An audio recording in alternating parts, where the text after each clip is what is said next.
Thanksgiving's almost here, and you're going to be thrust beyond your social bubble into a sea of more diverse political opinions. So how do you make the best of it? Here's 3 tips to have more productive conversations and maintain your sanity this Thanksgiving. 1. Ask questions first. If your niece says, "I hate Trump," don't launch into a counterattack with, "Well, Biden's obviously worse." Ask why she hates Donald Trump and be genuinely curious.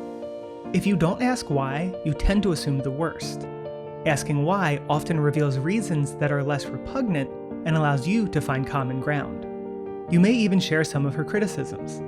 And even if the reasons are as bad as you thought, at least you showed some genuine interest in your niece's perspective, rather than immediately putting her on the defensive. 2. Define terms. If your uncle says, "Biden's going to turn America socialist," don't immediately respond with, "That's ridiculous," or, "He's a centrist." Ask your uncle what he means by socialist. It may be that the two of you are using the word differently. If his definition is vague, press with follow-up questions. Does he mean Cuban socialism, Scandinavian socialism? Does he think any American programs are currently socialist?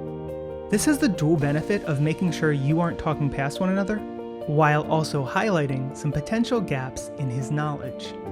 These knowledge gaps will put a pebble in your uncle's shoe that over time can lead to a softening, or in rare cases, a reversal of his position. 3. Breathe. This is not a trivial piece of advice. Taking a deep breath after something especially inflammatory can be the difference between a productive conversation and falling into an all-out shouting match.